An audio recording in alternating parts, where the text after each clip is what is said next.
Field से जुड़े हुए व्यक्ति थे, उनके अंदर बहुत क्षमताएं हैं, उनके संपर्क बोल ये सारी वो जिस लेवल पे होना चाहिए था अच्छे स्तर पे थे, लेकिन जिस लेवल पे उनको होना चाहिए कारण उन्होंने अपनी सिग्नेचर को आपको एक एनसर्कलिंग किया होता है। एनसर्कलिंग क्या होता है? जब आप अपना नाम लिखते हो एनसर्कलिंग कर लेते हो ये अपने आप को एक कंफर्ट जोन पे ले लेते हैं।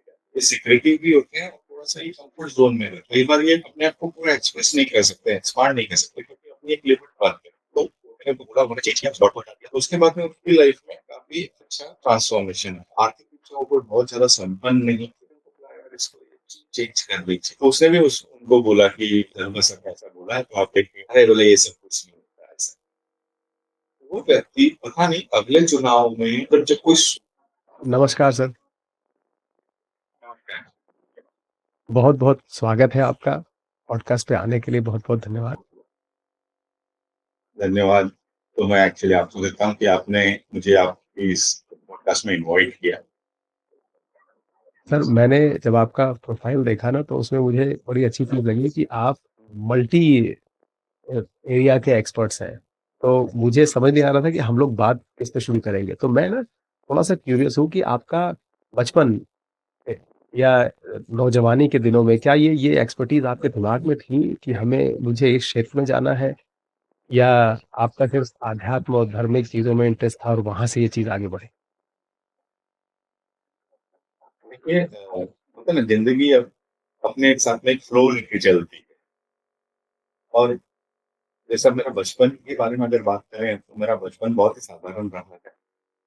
एक बहुत ही मिडिल क्लास फैमिली से थे। लाइफ में बहुत सारे चैलेंजेस भी थे। मतलब अब ऐसा लगता है कि चैलेंजेस थे क्योंकि बाकी बचपन में तो आदमी बचपन में तो अपनी मस्ती में मस्त रहता है। लेकिन काफी चैलेंजेस थे और छोटा सा घर था रहने के और और भी बहुत सारी समस्याएं थी। लेकिन उसी दौरान हमेशा जीवन में एक चीज चलती रहती थी कि आज वो ईश्वर ने जो जीवन दिया है उस जीवन में कुछ ना कुछ करना है और उससे लोगों की लाइफ में कुछ बेटरमेंट जरूर करना है। ये हमेशा से बचपन से रहा है।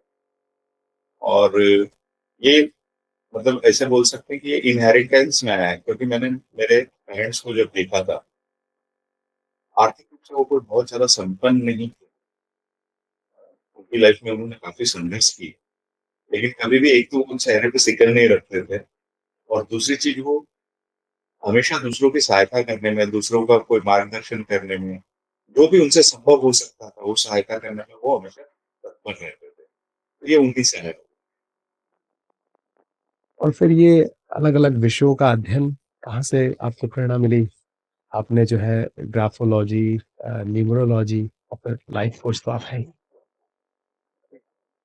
हाँ देखिए मैं वैसे जो स्कूली और कॉलेज अध्ययन के बाद में अगर आपको साथ तो मैं एक चीज शेयर करना चाहूँ कि मतलब मुझे कुछ कारणों से मुझे मेरा कॉलेज का अध्ययन को बीच में भी छोड़ना पड़ा।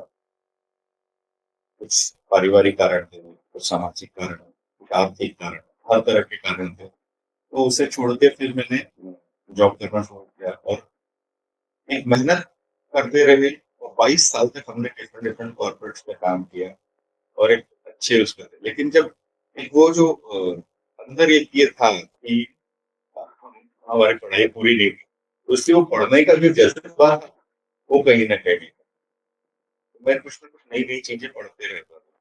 और आज भी आप देखेंगे कि मेरे घर में हर कोने में आपको कहीं न कहीं से जहाँ भी आप हाथ डालेंगे वहाँ आपको कोई न कोई पुस्तक ज़रूर मिलेगी। तो वो पढ़ने के लिए हमेशा एक साल अलग थी। और क्योंकि माताजी जैसे मैंने कहा कि उनका काफ़ी स्पिरिचुअलिटी की तरफ और झुकाव था। तो वो भी घर में धार्मिक पुस्तक देती रहती थी, तो वो पढ़ते हुए बचपन से एक इस तरह की जो धार्मिक पुस्तकें और कहानियाँ ये सारी चीज़ें पढ़ते-पढ़ते पढ़ने का शौक हो गया। और वो जब पढ़ते रहे तो उसके बाद में फिर कुछ ऐसे लोगों से मिलना हुआ कि जो लाइफ में लोगों को हेल्प कर रहे थे, मोटिवेशनल ये कर रहे थे। तो फिर मैं भी वही करने जा रहा था। लेकिन फिर मुझे लगा कि इसको करने के लिए साथ में कुछ टूल्स होने ज़रूरी हैं। सिर्फ मैं बातों से मोटिवेशन दूँ और खाली मोटिवेशन वाली बातें करूँ, उससे से लाइफ में लोगों के बदलाव नहीं आएगा। फिर मैंने कुछ टूल्स चाहिए। तो टूल के लिए फिर मैंने अलग-अलग विधाएँ सीखना शुरू और उसके बाद में जब समय मिला तो मैंने मेरी पढ़ाई भी पूरी जो एकेडमिक क्वालिफ़िकेशंस है वो भी पूरी की और बाकी ये सारी चीज़ें को सीख दी। और मैं हमेशा एक चीज़ कहता हूँ कि सीखने के लिए कोई उम्र नहीं होती है, सीखने का कोई ऐसा समय नहीं निर्धारित है कि इस समय तक या इस उम्र तक ही आप सीख सकते हो। जैसे कहते हैं ना कि learning is a never ending art. तो लर्निंग हमेशा चलती रहती है। आज भी मैं सीखता हूँ, अभी भी फिलहाल मेरा एक कोर्स चालू है जो आने वाले महीने में पूरा होगा। कहीं न कहीं कुछ न कुछ नई चीज़ें सीखते रहना चाहिए। ये मेरा हमेशा से ध्येय रहा और जितना मैं सीखता हूँ, उतना मैं लोगों की सेवा और ज़्यादा कर सकता सर, तो ये ग्राफोलॉजी ये बहुत ही यूनिक विषय लगता है मुझे। ये कैसे आया आपके जीवन में? हूँ। एक्चुअली ये स है ही यूनिक आज भी मतलब आज इतने सालों से तो मैं प्रैक्टिस कर रहा हूँ और मेरे से भी सीनियर बहुत सारे लोग। आज भी बहुत सारे लोगों को पूछते हैं तो उन्हें पता नहीं होता कि ग्राफोलॉजी क्या होता है या ग्राफोलॉजी को कैसे मतलब मीनिंग ही नहीं पता है। उसके बाद में उसका उपयोग तो बाद की बात है। लेकिन मैं जैसे मैंने कहा कि मैंने बहुत सारे जॉब्स किए और अच्छी-अच्छी कंपनियों में किए, तो मेरा मोस्टली जॉब सेल्स का था और सेल्स के जॉब में आपको मालूम है लोगों से इंटरैक्ट करना पड़ता है। अलग-अलग जगह जाना पड़ता है, अलग-अलग लोगों से मिलना पड़ता है। तो हम हमेशा अलग-अलग लोगों से जाते थे, मिलते थे। तो मेरे साथ में ना एक व्यक्ति घुमा करते थे और उनको ज्योतिषी का, पामिस्ट्री का नॉलेज था। कितना नॉलेज था मुझे नहीं पता, लेकिन वो बात करने के लिए है ना वो कहीं न कहीं से सामने वाले का नाम पूछा तो उसकी राशि बता दी, उसके बारे में बता दिया, ऐसे हाथ देखा तो कुछ बता दिया। अब वो पामिस्ट्री और ज्योतिषी तो मैंने सीखा है, लेकिन क्योंकि हम सेल्स का काम कर रहे थे और उसमें इतना डिजिटलाइज़ नहीं था सब चीज़ें, तो हमें मैनुअल सिग्नेचर किए हुए चेक्स मिलते थे और ऑर्डर फॉर्म्स वगैरह मिलते थे। ये सारी चीज़ें जब मिलती थी ना, तो उनको हम देखते थे और उनको देखता था कि हर व्यक्ति की साइन अलग-अलग होती है, सिग्नेचर अलग होती है। कई लोगों का लिखने का तरीका अलग होता था। कोई लोग बहुत ही अच्छे एकदम मोती जैसा अक्षर लिखते थे और कोई लोगों को तो ऐसे अक्षर होते थे, पढ़ना ही बड़ा मुश्किल होता था। तो वो चीज़ें ना मुझे एक क्यूरियस करती थी कि कहीं न कहीं इसमें कुछ न कुछ तो चीज़ होगा जिससे हम व्यक्ति के व्यक्तित्व को जान सकें। और फिर मैंने उस चीज़ पे ज़्यादा पढ़ना शुरू किया, थोड़ा-सा कुछ रिसर्च किया, देन मैंने कुछ कोर्सेज़ भी किए और एक कोर्स फिर दूसरा कोर्स फिर तीसरा कोर्स ऐसे बहुत सारी चीज़ें, देन कुछ किताबें। अब यहाँ पे भारत में इस विज्ञान पे है, कुछ लोग हैं जो बहुत अच्छा काम कर रहे हैं, लेकिन जो पुस्तकें वगैरह चाहिए वो उपलब्ध नहीं थी, तो फिर मैंने होल्ड की कुछ पुस्तकें। अभी आज तो बहुत सारी चीज़ें मिलने लगी हैं, लेकिन मैंने उस समय फिर कोई फ़ॉरेन से आता था तो उनसे वही बोल कोई मुझे अगर बाई चांस कोई पूछता था कि भई आपके लिए क्या लाऊँ? मैं एक ही चीज़ बोलता था, ग्राफ़ोलॉजी से रिलेटेड कोई अगर अच्छी किताब मिले या तो मैं उनको नाम बता देता था अगर मुझे कोई पर्टिकुलर चाहिए या वो चाहिए तो वो लेके आओ। तो इस तरह से फिर मैंने धीरे-धीरे बहुत सारा अध्ययन किया और प्रैक्टिस करते रहा। मतलब मैंने मुझे याद है जब मैंने शुरुआत की थी, मैंने करीब 6 महीने के अंदर विदिन 6 मंथ्स मैंने 1000 लोगों से ज़्यादा लोगों की हैंडराइटिंग एंड सिग्नेचर एनालिसिस की। और जब मैंने तो जब ये की, तो उसके बाद में मेरा इस विषय पे विश्वास और दृढ़ हो गया क्योंकि जब मैं उनको देखता था फिर उनके बारे में उनको जब बताता था, तो सामने वाला एकदम क्यूरियस हो जाता था। फिर सोचता था ये कोई जादू तो नहीं है? ये हैंडराइटिंग देख के आप हमारे बिहेवियर के बारे में बता रहे हो या कुछ ऐसी चीज़ों के बारे में बता रहे हो जो हमने कभी किसी को बताई नहीं। तो वो जब होने लगा तो मुझे फिर और विश्वास बढ़ते गया, फिर मेरी डीप स्टडी करते गया और आज भी मैं ये बोलता हूँ, जैसे आपने बताया आप एक्सपर्ट है लेकिन आई am not expert, I am student of graphology. बहुत ही सुंदर सर, बहुत ही सुंदर। तो ग्राफोलॉजी की ये जो बुक्स के द्वारा आपने जो टीचिंग ली, इसमें कोई आपने गुरु भी कभी कोई असाइन किया अपने लिए? किसी के साथ लर्निंग की आपने? हाँ जी, मेरे मेरे एक नहीं काफ़ी सारे गुरु हैं, जिनसे मैंने बेसिकली पर्सनली सीखा हुआ है। हमारे एक ब्रजेश प्रोस्तकी करके हैं, जिनसे मैंने सबसे पहले ग्राफोलॉजी सीखी। ब्रजेश सर जो है वो और मैं एक एक क्लासेस के प्रोग्राम में हम लोग मिले थे और वो भी वहाँ पे एज़ ए स्पीकर आए थे और मैं भी वहाँ पे एज़ अ स्पीकर था। तो हम दोनों की जो मुलाकात हुई और फिर उसके बाद में फिर वो बोले कि मैं ग्राफोलॉजी सिखाता हूँ। तो मैंने बोला सर जब भी आपका पहला कोर्स हो आप मुझे बताइए बिकॉज़ मैं तो ढूँढ ही रहा था। हाँ, तो उनसे सीखा। उन्होंने मेरे अंदर क्यूरियोसिटी जगाई। उसके बाद में फिर मैंने और कई जो टीचर्स हैं ग्राफोलॉजी के लगभग सबसे सीखा और आज भी सीखते रहता हूँ। नई-नई चीज़ें नई-नई चीज़ें मेरे पास आती है। आज पुस्तकें भी बहुत सारी हैं मेरे पास। तो मेरा अधिकतर समय जो जाता है वो ग्राफ़ोलॉजी सीखने में और प्रैक्टिस करने में, लोगों के हैंडराइटिंग सिग्नेचर एनालिसिस करने में, यही चीज़ें में मैं थोड़ा-सा ये हैंडराइटिंग के विषय पे और रुकना चाहूँगा सर। लेकिन एक चीज़ जो मुझे अभी अभी इस वक़्त मेरे दिमाग में आ रही है कि क्या ये जो ग्राफ़ोलॉजी का साइंस या जो स्टडी है, ये जो हम लोग आजकल चूँकि सब कुछ डिजिटल है आज, तो ऑनलाइन राइट अप होता है, तो hand writing basically mostly disappearing form of actually ability है आज। तो इसको कैसे देखते हैं आप? क्या इसका कुछ मतलब संदर्भ है ऑनलाइन राइटिंग में या कंटेंट राइटिंग में? इसमें कहीं आप ग्राफ़ोलॉजी का कोई कुछ एविडेंस देखते हैं? देखिए, जो डिजिटल हो गया है, वो तो अच्छा ही है, उससे समाज में बहुत फ़ायदा हुआ है, काम स्पीड अप हुआ है, बहुत सारी चीज़ें अच्छी हुई। तो ये डिजिटल के अगेंस्ट में तो नहीं हूँ, लेकिन जब व्यक्ति अपने लिखना अगर कम कर रहा है, तो कहीं न कहीं वो अपनी क्षमताएँ कम क्योंकि जब हमारे न्यूरॉन्स होते हैं, वो नए कनेक्शन तब बनाते हैं, जब हम फिज़िकली पूरी एक्टिविटी करते हैं। तो उसकी वजह से हमारे न्यूरॉन की एक्टिविटी अगर कम हो जाए, अगर हम सोचना कम कर देंगे, हम लिखना कम कर देंगे, ये सारी चीज़ें जब कम करेंगे, तो वहाँ पे उस चीज़ का चैलेंज होगा और आगे जाके फिर कई समस्या आएगी। आज से कुछ साल पहले मैंने एक लेख पढ़ा था, जो आपने सवाल पूछा था, वही सेम सवाल किसी ने पूछा था। आई थिंक मैंने फोर्ब्स जो मैगज़ीन आती है, शायद उसमें था वो। तो वो जो उसने जवाब दिया, तो उन्होंने एक बहुत अच्छी चीज़ कही थी कि आज की तारीख में तो ये आपका ऑप्शन है, आप लिखते हो या नहीं लिखते हो, लेकिन आने वाले समय में ये मजबूरी होगी, लिखना पड़ेगा, क्योंकि इसको एक थेरेपेटिक तरीके से मतलब जैसे हम इसको ग्राफोथेरेपी बोलते हैं, तो थेरेपी के रूप में इसको यूज़ करना पड़ेगा, क्योंकि जो मेंटल हेल्थ के लिए ये बहुत ज़रूरी चीज़ है कि आप लिखें, आप अपने न्यूरॉन्स के कनेक्शन बनाते रहें, आप लिखते रहेंगे तो आपके न्यूरॉन्स कनेक्शन बनते रहेंगे, अदरवाइज़ वहाँ पे स्पार्क होंगे और वो कहीं न कहीं मेंटल हेल्थ के लिए चैलेंजेस काफ़ी सुंदर, बहुत ही इंटरेस्टिंग। तो सर ये मुझे बताइए कि जैसे कई बार सुना है बचपन में हम लोगों ने कि जो है कोई किसी जगह तीर्थ पे गए, कहीं यात्रा पे गए तो उनको ये किसी ने बताया कि आप राम-राम लिखो, आप जो है ये इतने हज़ार बार लिखो, इतनी बार लिखो, तो क्या इसका कुछ कनेक्शन है इस बात से?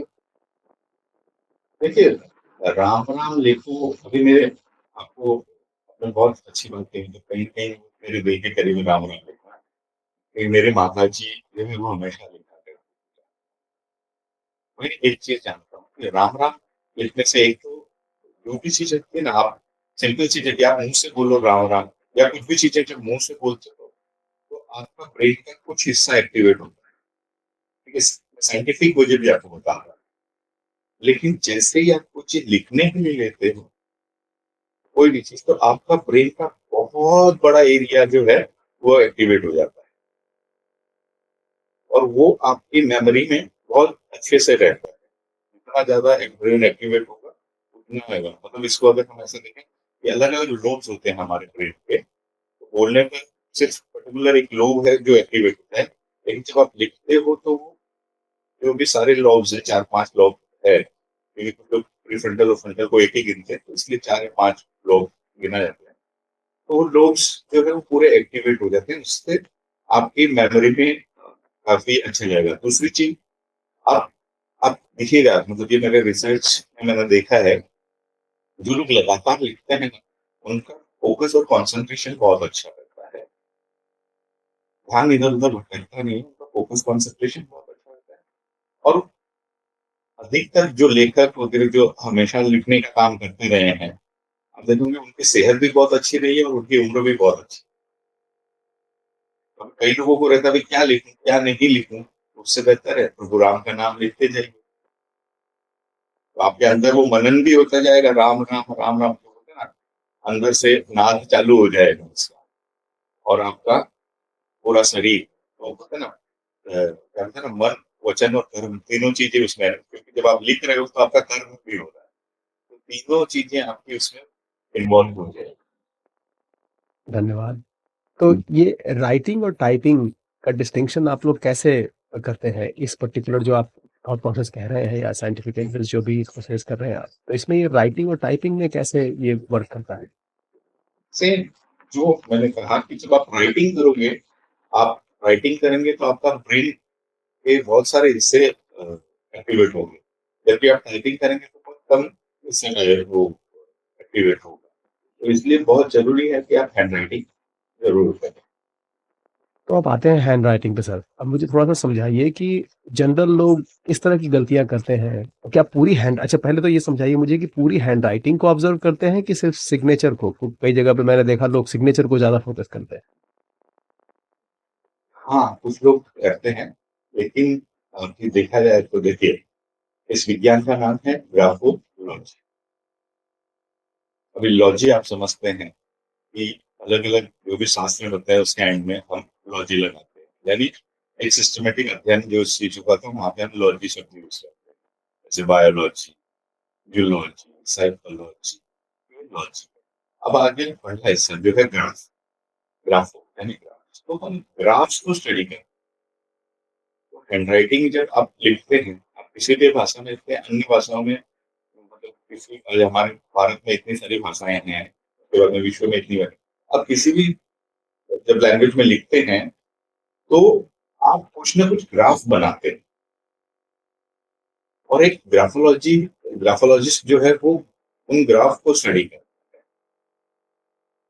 और उस ग्राफ को स्टडी करने के बाद में वो आपके बिहेवियर पैटर्न को बता देता है कि आपके जो सबकॉन्शियस पैटर्न है वो क्या है, उसके हिसाब से फिर वो आपके बिहेवियर को बताता है, आपके इमोशंस को स्टडी।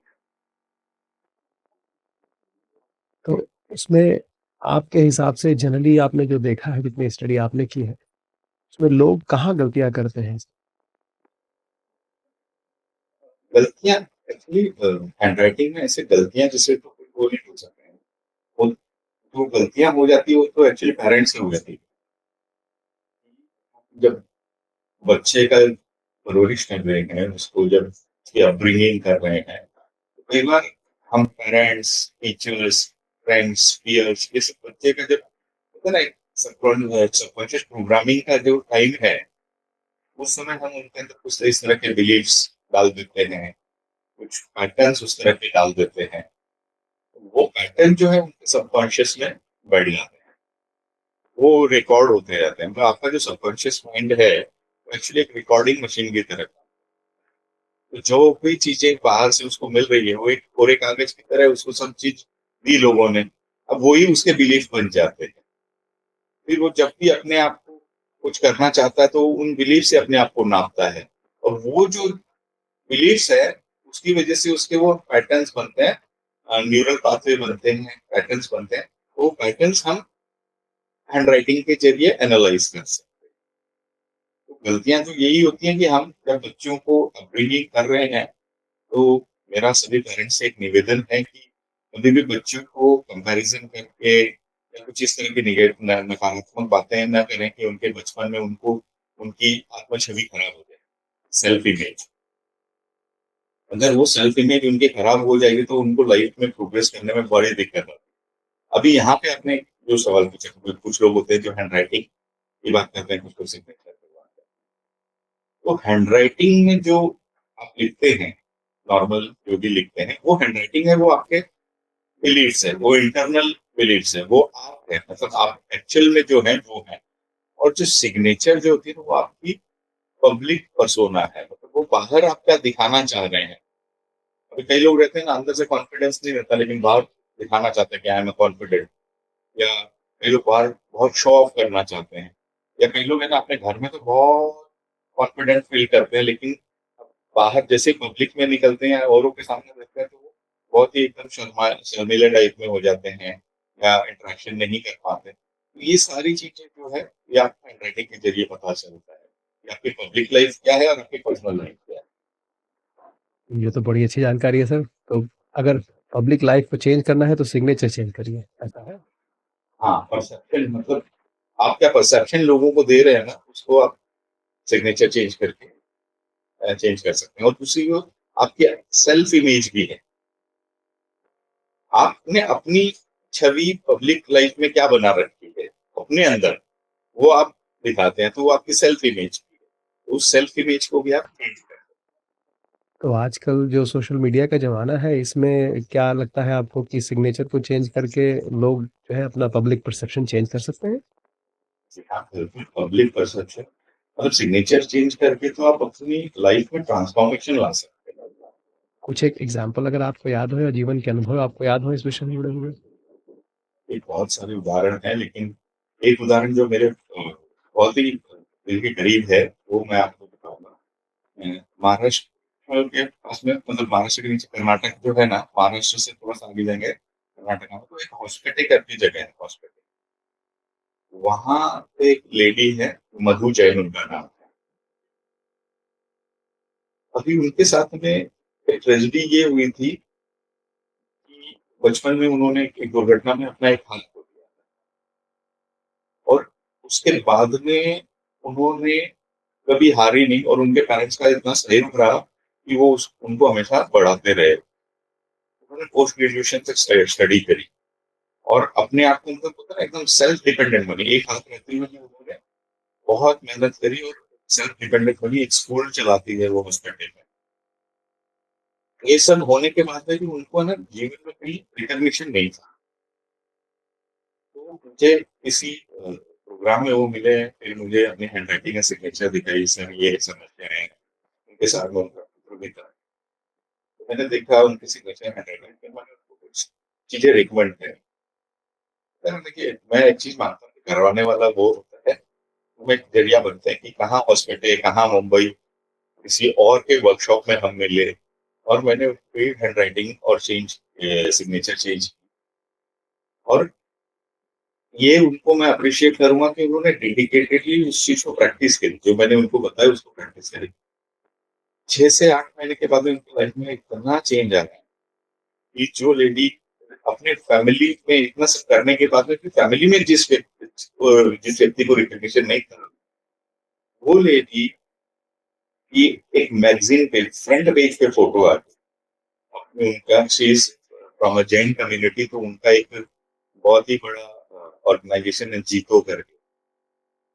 तो वो जीतो जो ऑर्गेनाइजेशन है उसकी वो प्रेसिडेंट भी बनी और उस साल प्रेसिडेंट तो अगले साल बनी, लेकिन उस साल उनको जीतो ऑर्गेनाइजेशन ने स्टार अचीवर का अवार्ड दिया ऑल इंडिया लेवल पे। वो बोलती सर मतलब जहाँ मेरे को कोई मेरे घर में या गली में नहीं पहचान रहे थे, आज पूरे देश में पूरे पहचान बन गई।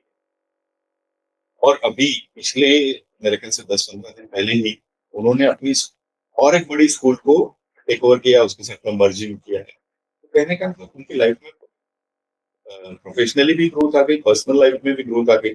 और देखिए, एक चीज़ मैं जानता हूँ कि एक आदमी होता है ना, child cry for it and an adult die for it.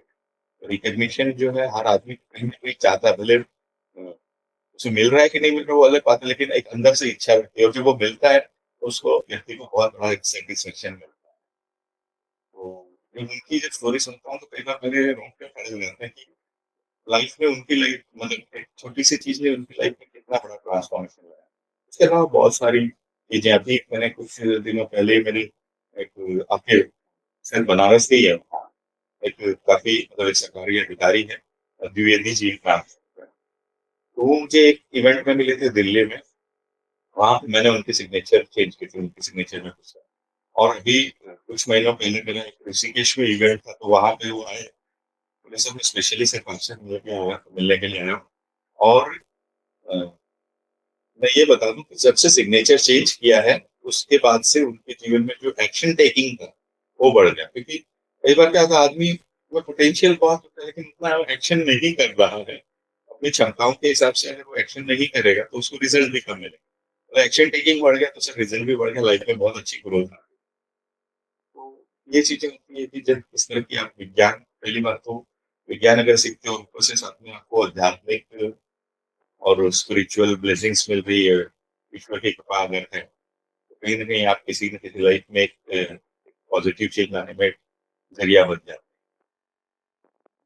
तो इसमें ये जो आप लोग स्टडी करते हैं सिग्नेचर की ख़ास करके अगर बात करें क्योंकि शॉर्ट विषय है, टाइटल तो बहुत लंबा हो जाएगा।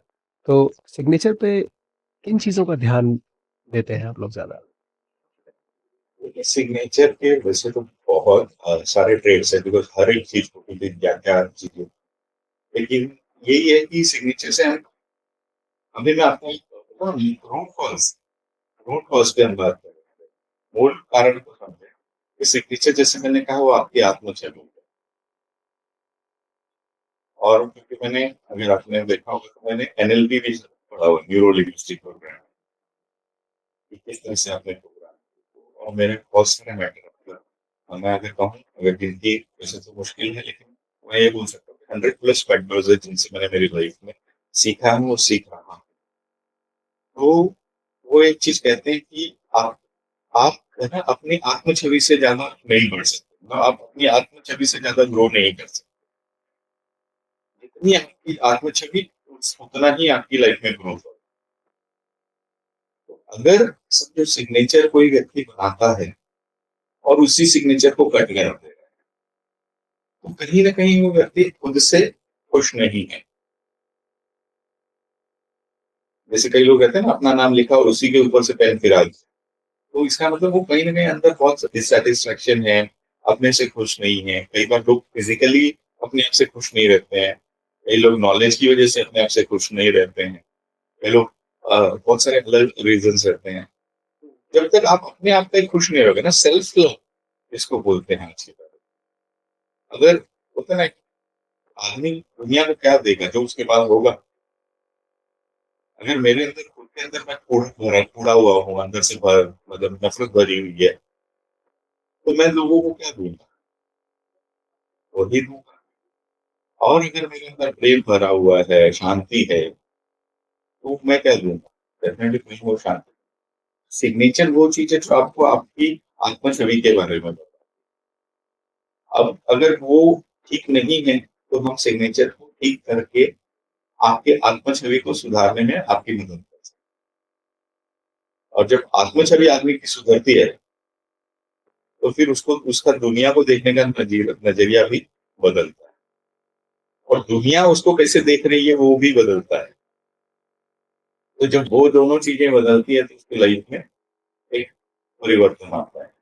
जैसे बहुत सारे लोग देखेंगे मतलब कुछ ऐसे इलिजिबल सिग्नेचर बोलते हैं उसको, जिसको कोई पढ़ नहीं सकता या क्या लिखा है पता नहीं चलेगा। अब जो वो आदमी कोई व्यक्ति इलिजिबल अगर सिग्नेचर करता है, तो इलिजिबल सिग्नेचर करने वाला आदमी ये नहीं चाहता कि लोग उसको जानें, चाहे वो कॉन्शियसली या सबकॉन्शियसली। अब अगर वो आदमी इस तरह की सिग्नेचर कर रहा है ना, तो उसको एक आदमी को शिकायत हमेशा रहेगी, यार मैं लोगों के लिए इतना सब कर रहा हूँ, बहुत कुछ कर रहा हूँ, लेकिन कोई मुझे पहचान नहीं मिलती है या कोई मुझे समझ नहीं पाता है। तो उसको ये समझाते हैं, भैया वो समझ नहीं पाते नहीं है, आपने उनको प्रोजेक्ट ही अपने आप को आप ऐसे किया हुआ है कि लोग आपको समझेंगे नहीं। तो ये आपका प्रोजेक्शन है सिग्नेचर जो आपका प्रोजेक्शन है, अगर वो प्रोजेक्शन आपका सही होगा तभी तो आपको सामने से सही रिप्लाई आएगा। मतलब सवाल अगर मेरे सही रहेंगे तो ही जवाब सही आएगा। तो ये बहुत इम्पोर्टेंट चीज़ है कि आप सिग्नेचर के ज़रिए आप अपनी क्या छवि लोगों को मतलब प्रोजेक्ट कर रहे हैं और आपका अपने को खुद को लेके आपका क्या परसेप्शन है, दोनों की चीज़ें आपके सामने। तो सर किस तरह के सिग्नेचर्स अच्छे माने जाते हैं? क्या पूरा नाम लिख देना अच्छा माना जाता है? या लोग जी। आजकल कैलीग्राफिक वर्ज़न बनाते हैं सिग्नेचर का, वो में कोई ध्यान रखने की आवश्यकता होती है कोई चीज़? देखिए सिग्नेचर जो है ना, अभी कई बार क्या होता है कि आदमी का प्रोफ़ेशन क्या है, उसको किस तरह का चाहिए मतलब जैसे कई लोग रहते हैं जो जिनको जिनका काम ही ऐसा है कि वो अपने आप को एकदम खुली किताब की तरह पेश नहीं कर सकते। तो उनको थोड़ा-सा अलग तरह के सिग्नेचर करने पड़ते हैं। बाकी सिग्नेचर अच्छी सिग्नेचर हुई है, जैसे आपने कहा कि आप अपना नाम भी लिख सकते हैं विद सरनेम। यदि नाम और सरनेम दोनों लिखेंगे तो ज़्यादा अच्छा रहेगा। और उसको थोड़ा-सा क्लियर बनाएँ, साफ-सुथरा रहे, उसमें जो अक्षर आप बना रहे हैं, उनका जो मोड़-तोड़ है उसको साफ-सुथरा रखें, काटें ना सिग्नेचर को। और अपना जो पहला अक्षर है नाम का, अगर आप इंग्लिश में सिग्नेचर थे तो फर्स्ट लेटर है, उसको आप एकदम साफ-सुथरा रखें, उसको क्लीन रखें, उसकी इमेज सही रखें। ये बहुत महत्वपूर्ण चीज़ है। अगर अपना ही सिग्नेचर लिया और उसमें आपने अपना फर्स्ट लेटर ही अगर क्लियर नहीं है, तो ये आपको बोलते हैं ना आपकी आत्मछवि को थोड़ा-सा खराब दिखाता है। और जब अपनी आत्मछवि खराब है तो अगेन लाइफ में ग्रो करना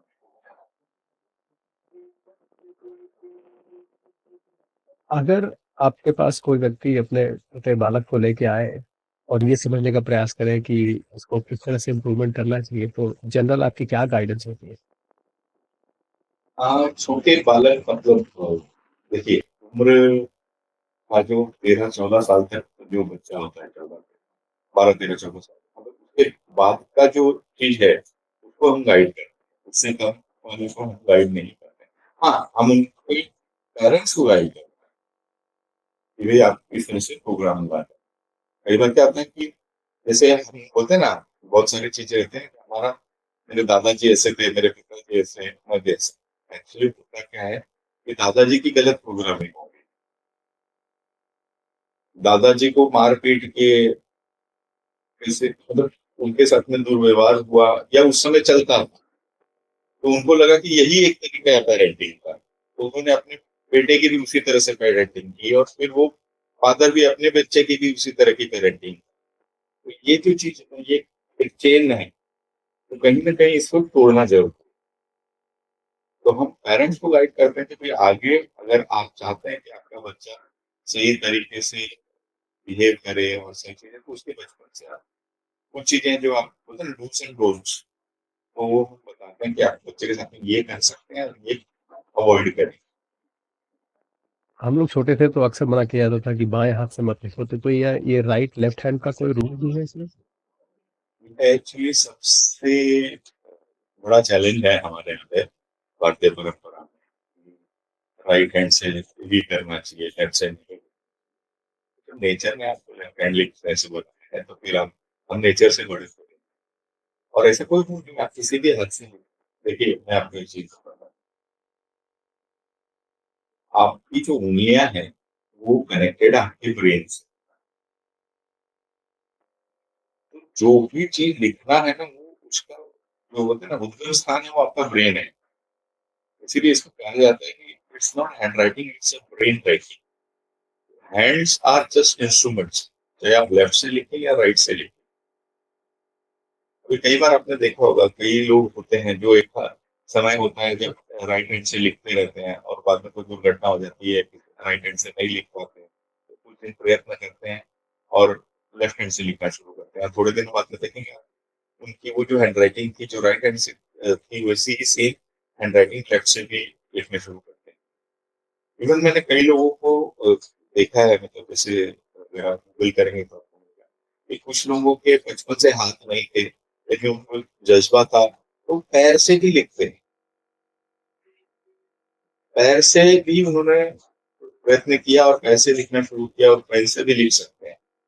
इसका मतलब लिखने का और हाथ का सीधा-सीधा कोई रूप नहीं है। It's just a instrument. जो लिखने की जो प्रक्रिया है, वो आप कर रहे हैं ब्रेन के इन्वॉल्वमेंट से। ब्रेन राइटिंग इसीलिए इसको कहा जाता है। तो आप इसको लिख सकते हैं। बाकी जो ऐसा कुछ नहीं कि आपको राइट से लिखना है या लेफ्ट से लिखना है।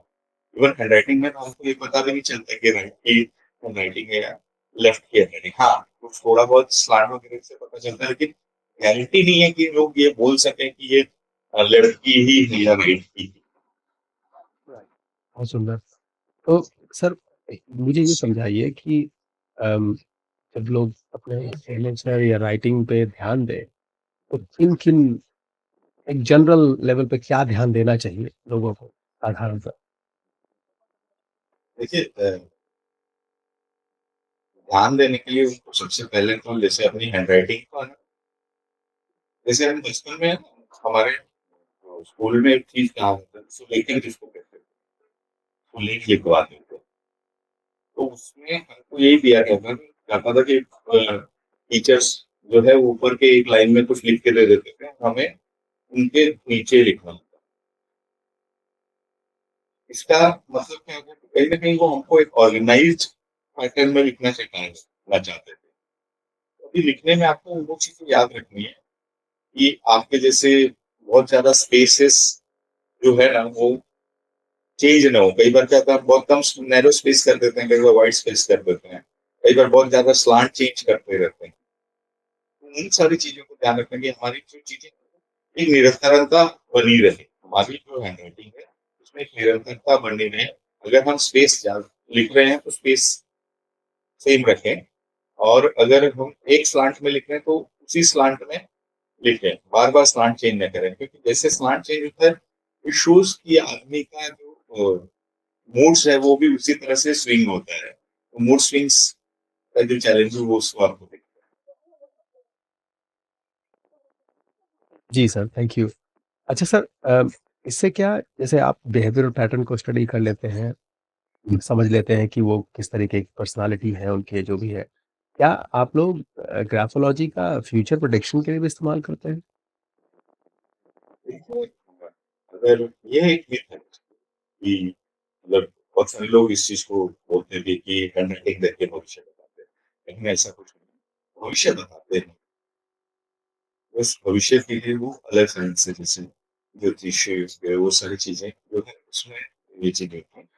हाँ, लेकिन मैं एक चीज़ जो हमेशा मेरे कोर्सेज़ में भी मैं ऐड करता हूँ कि हैंडराइटिंग के ज़रिए आप भविष्य बता तो नहीं सकते, लेकिन आप अपनी हैंडराइटिंग को सही करके और अपने विचारों को सही करके, अपने एक्शंस को सही करके आप अपने भविष्य को बना सकते हैं। तो ये जो चीज़ है ना, ये मैं आपको मतलब जैसे आज आज हम जो हैं तो हमारे पुराने एक्शंस की वज़ह से, हमारे पुराने थॉट प्रोसेस की वज़ह से, पुराने एक्शंस की वज़ह से, हमने जो-जो एक्शंस लिए और जिन तरह के डिसीजंस लिए उसकी वज़ह से आज हम हैं। अगर हमको कुछ चीज़ बदलाव लाना है, तो हमारे थॉट प्रोसेस में हमको बदलाव लाना पड़ेगा, हमारे एक्शंस में हमें बदलाव लाना पड़ेगा। और जब ये दोनों बदल देंगे तो हमारा भविष्य भी बदल जाएगा। आपने अपनी स्वयं की स्टडी की है अपने लेखन की, और उसके बारे में अगर आप कुछ बताना चाहें कि आपने क्या इम्प्रूवमेंट्स किए समय के? देखिए, मैं आपके पॉडकास्ट मतलब 2 बातें के माध्यम से मैं आपको ये बताऊँ कि मैंने आज तक जिन भी विधाओं को सीखा है, उसका सबसे पहला ग्राहक खुद ही रहा। जब तक मैंने उस चीज़ों को अपने जीवन में नहीं अगर इस्तेमाल किया है, अगर उनका उपयोग नहीं किया, उससे अगर मुझे लाभ नहीं हुआ, तो फिर मैंने उस चीज़ को कभी किसी को रिकमेंड नहीं। ये मेरा हमेशा एक बोलते हैं ना प्रिंसिपल रहा है कि कहते हैं ना, पहले आप पे यूज़ करो, उसके बाद में ही लोगों को उस चीज़ के बारे में जानकारी दो। और मैंने इसको अपनी लाइफ में मैं खुद बोलता हूँ, I am a product of graphology. मैंने अपनी लाइफ में बहुत सारे परिवर्तन किए हैं, क्योंकि जिस बैकग्राउंड से मैं आया हूँ और आज मैं जहाँ पे हूँ, उसमें कंटीन्यूअस लर्निंग का जो एक मेरा जज़्बा रहा, उसके साथ-साथ ग्राफोलॉजी का भी बहुत बड़ा योगदान। ग्राफ़ोलॉजी, ये उम्र के साथ जैसे लोगों की हैंडराइटिंग थोड़ी बहुत कुछ शिफ्ट्स आते होंगे, तो उसको कैसे मैनेज करते हैं आप? हाँ, उम्र देखिए जैसे उम्र के साथ-साथ आदमी के थॉट प्रोसेस चेंज हो जाते हैं। ग्राफोलॉजिस्ट उम्र से कोई लेना-देना नहीं है, क्योंकि कई बार क्या होता है कि एक जवान व्यक्ति जो है, उसकी जो बोलते हैं ना उसकी हरकतें या उसकी सोच कोई बूढ़े की व्यक्ति के बराबर हो सकती है। और कई बार एक उम्र-दराज व्यक्ति भी एकदम जवान सोच के हो सकते हैं। तो परिवर्तन आते हैं थॉट प्रोसेस के हिसाब से आते हैं।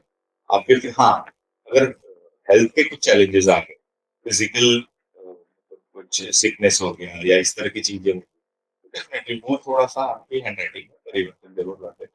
बाकी जो मेजर परिवर्तन आते हैं वो थॉट प्रोसेस के आते और ये कितने समय में आपको दिखना शुरू हो जाता है? हैं। परिवर्तन परिवर्तन तो देखिए थॉट प्रोसेस का तो जिस दिन आपने सोच लिया, वो कहीं न कहीं उसी दिन से आपकी हैंडराइटिंग में दिखना शुरू हो जाता है। और अगर आपने बदली किया, अगर वो लंबे समय से अगर आपका थॉट प्रोसेस है, तो फिर आपने जब बदली किया तो उसका परिवर्तन आने के लिए थोड़ा समय लगता है। ये व्यक्तिगत चीज़ें है, मतलब व्यक्ति से व्यक्ति में डिफरेंट होता है। कई लोग क्या होता है, कुछ चीज़ों को बहुत आसानी से स्वीकार कर लेते हैं। और कुछ लोग रहते हैं कि कोई भी नई चीज़ों को स्वीकार करने में टाइम लगता है। तो ये उनका माइंडसेट होता है। अगर उनका माइंडसेट बहुत रिजिड है तो समय लगेगा परिवर्तन आने में। लेकिन कई लोग बहुत फ्लेक्सिबल रहते हैं, बहुत जल्दी से एक्सेप्ट कर लेते हैं, तो उनकी लाइफ में परिवर्तन बहुत तेज़ी से। तो पहले माइंडसेट चेंज करें या हैंडराइटिंग चेंज करें?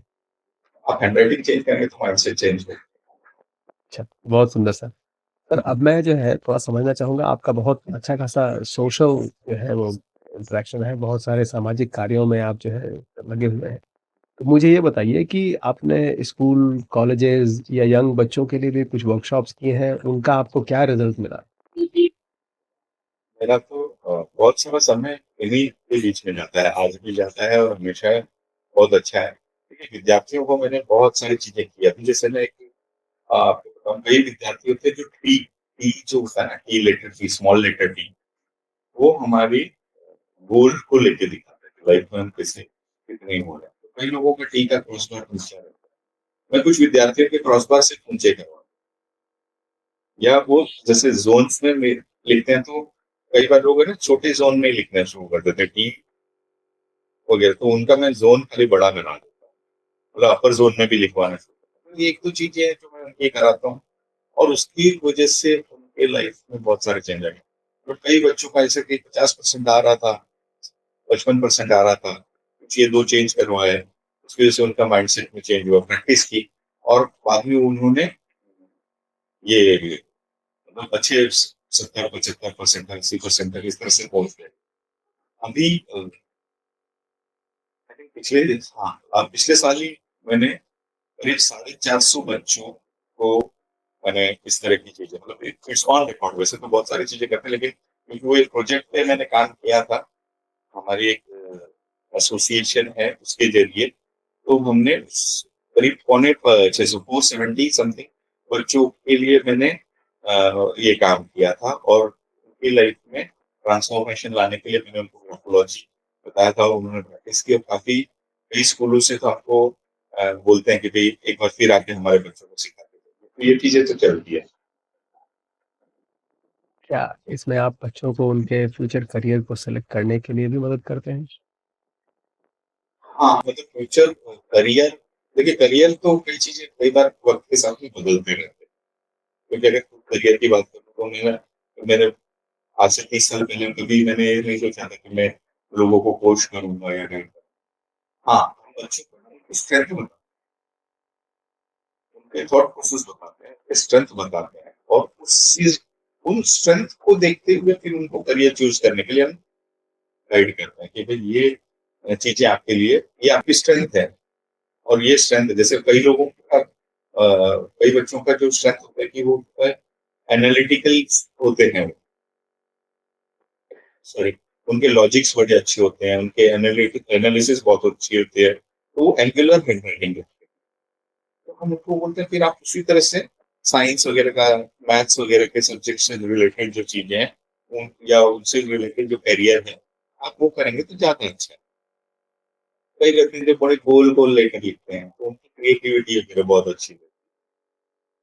तो वो क्या लोगों से कनेक्ट करना, इस तरह की चीज़ें उनके लिए अच्छी रहेगी। तो उनको हम ये बोल सकते हैं कि आप बीए वगैरह कर लो, फिर मार्केटिंग या लोग काउंसलिंग, इस तरह की चीज़ें, एचआर, इस तरह की चीज़ें आप कर सकते हैं। तो ये इस तरह से हम गाइड कर सकते हैं। उनकी स्ट्रेंथ को देखते हुए हम उनको बता सकते हैं। और पेरेंट्स को क्या मतलब ये थोड़ा-सा विषय है जो मुझे पर कभी-कभी अगर न्यूज़ में आता है जैसे आत्महत्या का विषय है, तो ये कहीं आपको दिख जाता है हैंडराइटिंग में और या पेरेंट्स के लिए आपके पास कोई गाइडेंस है इन चीज़ों को लेके ताकि वो इसके लिए थोड़ा सजग रह पाएँ? देखिए, ट्रिक्स हैं हैंडराइटिंग जो इस चीज़ को दिखाते हैं। कई बार क्या होता है, बच्चा थोड़ा डिप्रेशन में जाता है, प्रेशर में रहता है। तो ये सारी चीज़ें हमें हैंडराइटिंग के ज़रिए पहले से पता चलती है, लेकिन उसके लिए आपका रेगुलर हैंडराइटिंग देखते रहना ज़रूरी है। बच्चा जब बच्चा क्या कोई भी व्यक्ति जब आत्महत्या करता है, इस तरह की जो एक्सट्रीम डिसीजंस लेते हैं, वो जो होता है ना, वो एक सिंकिंग फीलिंग आती है। उस समय उनको लगता है कि अब कुछ नहीं है। जैसे मैंने कहा कि हम एनएलपी में भी प्रैक्टिस करते हैं। तो एक्चुअली में जब इस तरह का कोई एक्सट्रीम डिसीजन लेता है ना, तो कब लेता है जब उसको अपने आगे कोई भविष्य नहीं नज़र आता है, अंधकारमय नज़र आता है बोलते। तो कहीं न कहीं उसका वर्दीनेस खत्म हो जाता है। सेल्फ वर्थ जब आदमी का खत्म हो जाता है, तब आदमी इस तरह के डिसीजन लेता है। तो अगर समय कोई व्यक्ति अपनी सिग्नेचर को लेके उसको बहुत ही काट रहा है, या कहीं न कहीं आदमी इस तरह की चीज़ें करके कई बार क्या होता है, हैंडराइटिंग में कुछ ऐसे ट्रेड्स है, आपको वो दिखाना तो मुश्किल होगा। लेकिन वो ट्रेड्स है जो दिखाते हैं, स्पेशली अभी कई लोग का हैंडराइटिंग नीचे की तरफ जाना शुरू कर देते हैं, या जब सिग्नेचर कर रहे हैं वो डाउनवर्ड सिग्नेचर। ये चीज़ें डिप्रेशन, प्रेशर को दिखाते हैं कि आदमी मेंटली बहुत प्रेशर में है, बहुत डिप्रेशन। और जब इसी तरह की कुछ सिचुएशन होती है, और अगर आप व्यक्ति को उस समय कोई सहयोग नहीं मिलता जहाँ पे वो अपने आप को वेंट कर सके, तो वो व्यक्ति इस तरह के डिसीजन लेते हैं। इट्स वेरी इंपॉर्टेंट, पेरेंट्स को मैं एक बताऊंगा, एक तो आप अपने बच्चों को ध्यान रखें, और उनके साथ में ऐसे रिलेशन रखने चाहिए कि अगर उनके मन में कोई बात है तो आपके साथ में शेयर कर सकें। अगर कोई बच्चा बहुत अच्छे बोलता था और अचानक गुमसुम हो जाता है, जैसे अगर बिहेवियर, तो कहीं न कहीं वो कोई ट्रॉमा से गुज़र रहा होता है, ऐसी कोई चीज़ हो गई, तो उस समय इट्स वेरी इंपॉर्टेंट। देखिए, आजकल क्या हो रहा है कि पेरेंट्स हर चीज़ के लिए पैसा तो खर्चा कर देते हैं, लेकिन अपना समय बच्चों को नहीं दे पा रहे हैं, या उनको समझ नहीं पा रहे हैं, और कई बार बच्चे भी उसी तरह से फिर बाद में हो जाते हैं, वो भी फिर पेरेंट्स को समझ नहीं देते। जब वो थोड़े से बड़े हो जाते हैं, तो वो नहीं देते। तो ये जो चैलेंज है, जो मतलब एक आपस में एक-दूसरे का इंटरेक्शन का कम्युनिकेशन, वो जो गैप हो गया है, उसको भरना बहुत ज़रूरी है। अगर वो हो गया तो फिर इस तरह के डिसीज़न बच्चा बता ही नहीं पा रहा है कि मुझसे नहीं हो रहा है। जैसे कई लोग बच्चे एजुकेशन का प्रेशर आ जाता है, और पेरेंट्स इतना उसको ये कर देते हैं, भई अपना होता है ना, आप बच्चे की एजुकेशन को या बच्चे की डिग्री को अपना एक स्टेटस सिंबल बना दिए, कि तुझे तो इंजीनियर बनना ही बनना है। वो सी चीज़ें जब होती है, तो फिर वो अगर शेयर नहीं करेगा बच्चा, कहीं न कहीं वो इस तरह की अगर कोई दिन सिंकिंग फीलिंग आ गई, उस समय वो अकेला है और किसी से बात नहीं किया, तो फिर वो इस तरह के डिसीजंस ले लेते हैं। धन्यवाद सर। मुझे ये बताइए कि ये जो इस तरह की पर्सनैलिटी ट्रेट है, ये आपने आपने काफ़ी काम किया है कैदियों के साथ, जेल के लोगों के साथ। तो उनमें आपने जो है ये क्रिमिनल बिहेवियर के पैटर्न आपने ऑब्ज़र्व किए हैं, हैंडराइटिंग में दिख जाते हैं ये? एक्चुअली सीधे स्तर पे तो मैंने ज़्यादा काम नहीं किया है, मैं आपको थोड़ा-सा प्लीज़। अ, लेकिन हाँ, मुझे क्रिमिनल्स कुछ लोग हैं जो हमारे साथ में, क्योंकि क्या उसके लिए एक्चुअली एक अलग ये चाहिए होता है, क्वालिफ़िकेशन जिसको हम बोलते हैं फोरेंसिक साइंस। फोरेंसिक साइंस तो लेकिन मेरा कुछ इंटरेक्शन ऐसे लोगों से होता है जो इनके साथ में काम करते हैं, और कई बार मुझे मौका मिला है अ, क्रिमिनल्स की भी हैंडराइटिंग का एनालिसिस करना, वो सारी चीज़ें का। तो इसमें कई ट्रेड्स ऐसे होते हैं, और कहीं न कहीं ये देखने को मिलता है कि वो उनके पास्ट के कुछ ट्रॉमा की वज़ह से, या पास्ट के कई चैलेंजेस की वज़ह से कई इस तरह के लोग मतलब ये क्राइम करने लग गए, और फिर बाद में उन्हें उस चीज़ में मज़ा आने लग गया। तो फिर वो उसी में और गहराई तक जाते रहे। क्रिमिनल्स क्रिमिनल्स में फिर डिफरेंट टाइप्स के होते हैं। जैसे अभी मैं बीच में ये देख रहा था, जो सीरियल किलर्स होते हैं, उनके ऊपर मैं एक रिसर्च कर रहा था, ऐसे ऑनलाइन। कई बार आप देखोगे कि अगर आप उनको फिज़िकली देखो, तो आप विश्वास नहीं करोगे कि ये व्यक्ति सीरियल किलर हो सकता है क्या? या इसने इतनी निर्दयता से मतलब लोगों को मारा हो सकता है क्या? और एक को नहीं, कई कई बार क्या होता है कि वो उनका कोई बचपन का ट्रॉमा होता है। अगर आप उनके बैकग्राउंड में जाओ तो देखो कि कई बार उनके साथ में कुछ ऐसी घटना हुई होती है है या बोलते हैं ना वो चीज़ें कुछ ऐसा अपमान हुआ रहता है उनका कि वो चीज़ें उनके अंदर एक गुस्सा बन के बन गई होती है बाद में फिर वो कहीं उनका फिर क्राइम के रूप में बाहर आता एक मैं जब रिसर्च कर रहा था आपसे बातचीत है। करने को समझने के लिए तो एक आर्टिकल था कहीं वो ज़ोडिएक किलर कोई था कहीं किसी काल में कहीं किसी देश में। तो उसके ऊपर जो है वो था कि उसकी हैंडराइटिंग को लोगों ने स्टडी किया था और उसके हिसाब से कुछ एनालिसिस की गई थी। उसके अलावा अगर क्रिमिनैलिटी को छोड़े तो ऐसा मैंने पहले भी देखा है कि जॉब के एप्लीकेशंस में कई बार लोग जो है हाथ से लिखा हुआ एक कवर लेटर या कुछ भी माँगते थे। तो क्या वो इस तरह के आप जैसे एक्सपर्ट्स को एंगेज करके ये एनालिसिस करने का प्रयास करते हैं कैंडिडेट्स के साथ? बिल्कुल, बिल्कुल। देखिए बहुत सारे जो एचआर वाले हैं, अभी बहुत सारे तो मेरे स्टूडेंट भी है जो एचआर में हैं या कई जो रहते हैं कंपनियाँ वो हमारे जैसे किसी एक्सपर्ट अ, ग्राफोलॉजिस्ट को हायर करती है। अब आजकल क्योंकि सब कुछ डिजिटल आता है, व्यक्ति जाता है उसके पहले उसका बायोडाटा वगैरह रिज़्यूमे जो बोलते हैं, वो लेके जाते हैं। लेकिन फिर भी जब वो जाते हैं इंटरव्यू के लिए तो उनको एक तो मिल जाता है, उसके ऊपर उनको लिखना और वो जब हैंडराइटिंग सैंपल हो जाते हैं, तो वो हैंडराइटिंग सैंपल किसी न किसी प्रकार अगर उनके यहाँ पे कई बार लोगों के पास इन हाउस रहता है एचआर में ही, तो वो लोग या तो एनालाइज़ करते हैं या तो फिर कहीं से बाहर से हायर किए रहते हैं, तो उनसे एनालाइज़ करवाते हैं और फिर उसके बाद में ही उस चीज़ को आगे बढ़ाते हैं कि भई उसको रिपोर्ट करना है या नहीं। तो कॉर्पोरेट जॉब में आपका कोई एक्सपीरियंस है इससे जुड़ा हुआ जहाँ पे लोग कोई विशेष तरह की हैंडराइटिंग ट्रेट को ज़्यादा एप्रिशिएट करते हैं?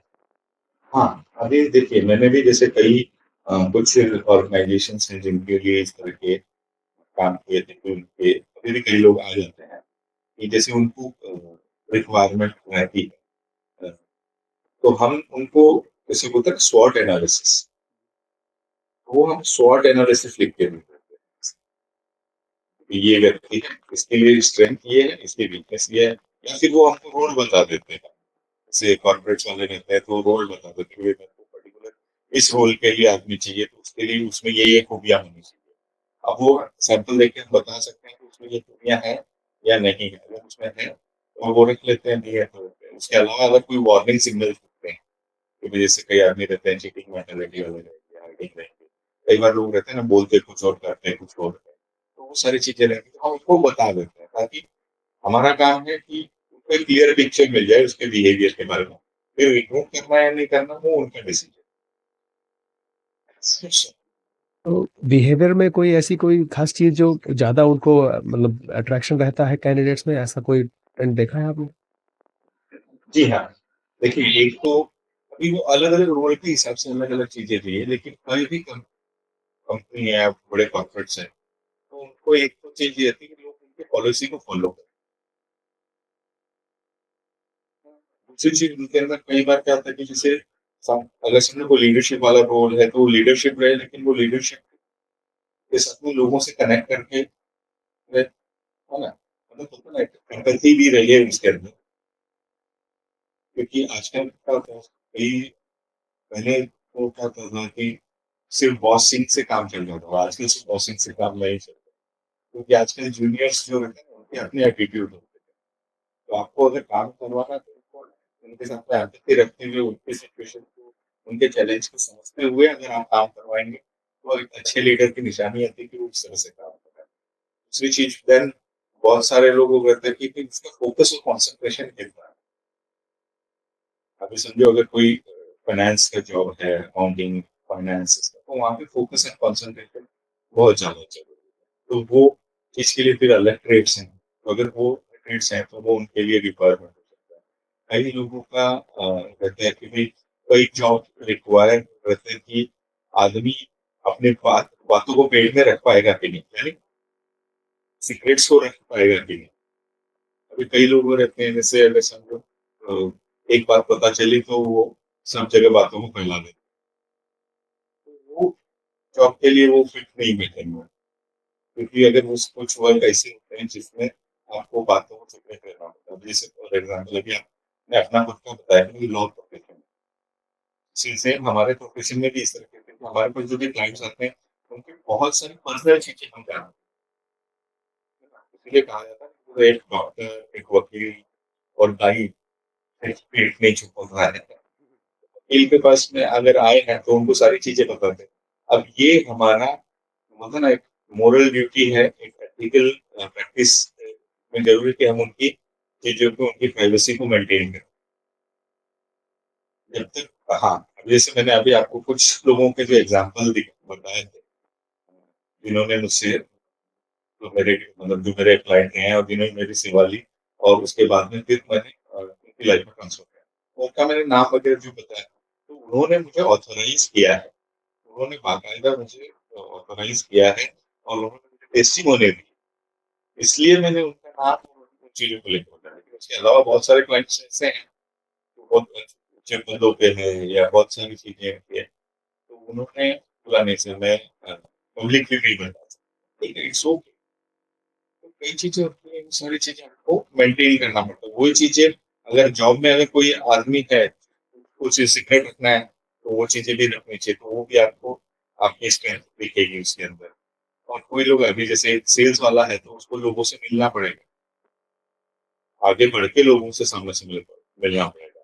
अगर कोई किसी ऐसे व्यक्ति को मैं अगर सेल्स मैनेजर बना दूँ या सेल्स टीम में डाल दूँ, जो लोगों से बात करने में घबराता है या लोग सामने से जाके मिलेगा नहीं, इस तरह की चीज़ें। तो बहुत सारी हैंडराइटिंग के ट्रिक्स हैं, जो हम रोल के हिसाब से फिर उनको बता देते हैं कि यस, ये कर सकता है या इसको थोड़ा-सा चेंज कर सकते इसमें क्या आप झूठ भी पकड़ सकते हैं? हैं। पकड़ना तो बहुत आसान है इसमें, है ना? इसीलिए मैं बोलता हूँ कि हैंडराइटिंग नेवर लाइज़। कई बार आदमी झूठ बोल देगा, लेकिन हैंडराइटिंग नेवर लाइज़। अभी मैंने एक बार काफ़ी टाइम पहले कहीं सुना था कि इज़राइल जो है आज इतना बड़ा है, इसके बारे में तो बहुत सारी चीज़ें कि दे आर सो सोफिस्टिकेटेड और ये सारी चीज़ें हैं तो बहुत ही ज़्यादा ध्यान रखते हैं वो लोग। अपने कोई भी अपनी कंट्री से रिलेटेड सीक्रेट्स ये वो सारी चीज़ें। वो अपने अपने उनके जो भी एम्प्लॉइज़ है उनका भी प्लस अगर बाहर से कोई भी आता है या आता है तो उनके हैंडराइटिंग को चेक करते हैं। सिर्फ़ इसीलिए कि कहीं वो पता है कोई झूठ तो नहीं बोल रहा है या कहीं ये लोग तो झूठ को पकड़ना तो बहुत आसान है।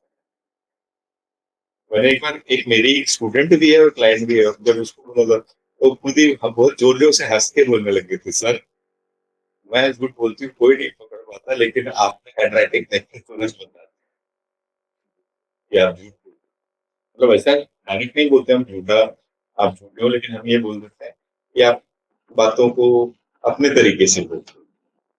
तो कभी ऐसा हुआ है आपके साथ या आपने सुना है कि किसी ग्राफ़ोलॉजिस्ट को जो है कोर्ट में बुलाया गया हो, किसी फ़र्ज़री के केस में? देखिए ग्राफ़ोलॉजिस्ट भी आप बाहर तो कई जगह ग्राफ़ोलॉजिस्ट को बताया जाता है। यहाँ पे मैंने जैसे कहा ना कि ग्राफोलॉजिस्ट अगर जो ना फॉरेंसिक साइंस से रिलेटेड है वो करते हैं। कई ग्राफोलॉजिस्ट हैं जो काम करते हैं पुलिस के साथ में बिकॉज़ उन्होंने वो फॉरेंसिक्स वाली स्टडी भी साथ में कर रखी है। तो मेरे भी मतलब मित्र भी बोल सकते हैं और उनसे मैंने सीखा भी है।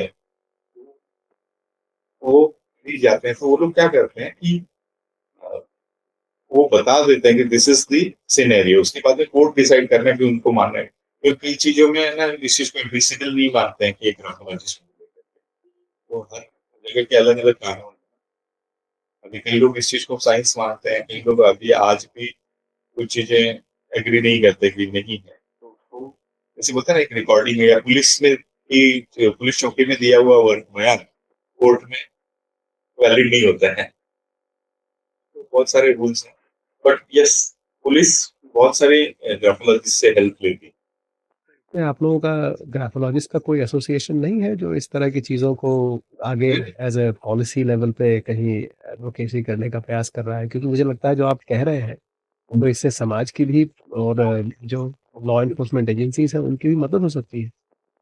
है हमारी एसोसिएशन की है और हम लोग काम कर रहे हैं। जैसे पुलिस के साथ में मिलके भी काम करते हैं, हम बच्चों के लेवल पे भी काम करते हैं। हम बहुत सारे अब जैसे बहुत सारी जगह ऐसी है जो बस्ती क्षेत्र जिसको बोला जाता है, मतलब यहाँ पे थोड़ा-सा लोअर मिडिल क्लास के बच्चे हैं, तो ऐसे स्कूल में जाके हम उन बच्चों को भी हैंडराइटिंग वगैरह सिखाते हैं कि सही हैंडराइटिंग में, ताकि वो आने वाले समय में एक अच्छे नागरिक बन के बाहर आएँ। ये सब प्रयास अपने स्तर पे तो कर ही रहे हैं। बहुत ही सुंदर प्रयास और कर रहे हैं।